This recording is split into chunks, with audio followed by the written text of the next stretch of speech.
안녕하세요. 오늘은 6월 20일 화요일입니다. 후회 없는 부르심. 왜? 로마서 11장 25절부터 36절까지 말씀입니다. 형제들아 너희가 스스로 지혜 있다 하면서 이 신비를 너희가 모르기를 내가 원하지 아니하노니 이 신비는 이방인의 충만한 수가 들어오기까지 이스라엘의 덜어는 우둔하게 된 것이라.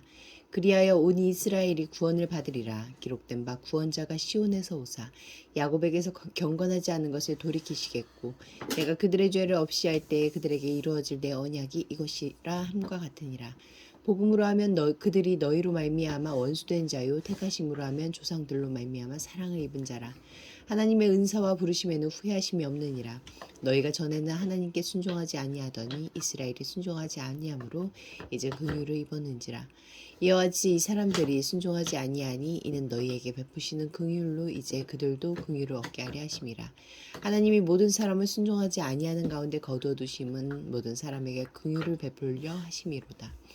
깊도다. 하나님의 지혜와 지식의 풍성함이요 그의 판단을 헤아리지 못할 것이며 그의 길은 찾지 못할 것이로다. 누가 주의 마음을 알았느냐, 누가 그의 모사가 되었느냐, 누가 주께 먼저 드려서 갚으심을 받겠느냐. 이는 만물이 주에게서 나오고 주로 말미암아 주에게로 돌아감이라. 그에게 영광이 세세에 있을지어다. 아멘. 33절부터 36절까지 말씀에서 하나님은 어떤 분입니까? 사도는 9장부터 11장을 마무리하면서 약속하신 말씀을 시건치 않으시고 신실하게 지키시는 하나님의 지혜와 지식과 부유함을 찬양합니다. 만물을 창조하셨고 창조하고 계시며 그 창조를 완성하실 하나님께만 세세토록 영광이 돌아가야 마땅합니다. 이 하나님의 구속의 복음을 감사하고 주님만을 찬양합시다. 25절부터 27절까지 말씀에서 나에게 주시는 교훈은 무엇입니까? 자신들의 구원과 유대인들의 거절에 대한 이방인의 판단은 틀렸습니다. 그들의 지혜는 하나님의 구원의 신비 앞에서 폐기되고 침묵해야 합니다. 이방인의 구원은 그들이 잘해서가 아니라 이스라엘의 실패를 통해서도 하나님이 변함없이 시행하신 역사의 은혜의 역사 덕분입니다.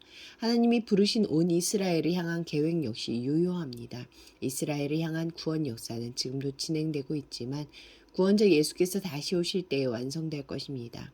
28절부터 29절까지 말씀에서 나에게 주시는 교훈은 무엇입니까? 복음의 관점에서 유대인은 이방인을 위해 하나님의 원수가 되었지만 선택의 관점에서 보면 언약의 조상들 덕분에 사랑을 받은 하나님의 선민입니다. 하나님은 자신이 주신 은사와 부르심을 철회하지 않으시고 후회하지도 않으십니다. 물론 혈통적인 이스라엘이 자동적으로 구원받는 것은 아닙니다. 오직 믿음으로 반응한 약속의 자녀만 구원을 받을 것입니다. 하나님의 약속은 결코 폐하여지지 않습니다. 30절부터 32절까지 말씀에서 나에게 주시는 교훈은 무엇입니까? 이스라엘의 불순종 때문에 불순종하던 이방인들이 하나님의 긍휼을 입었습니다.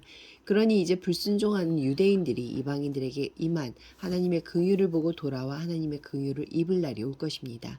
지금 하나님이 이스라엘을 순종하지 않는 상태에 두신 것은 그들이 장차 하나님의 긍휼 아래 있도록 하기 위해서입니다. 인간의 불순종까지도 자신의 긍휼을 베푸는 통로로 사용하시는 하나님의 지혜와 솜씨가 얼마나 놀랍습니까? 하나님은 모든 사람에게 긍휼을 베푸십니다. 그 긍휼하심을 내가 입어 구원을 받았습니다.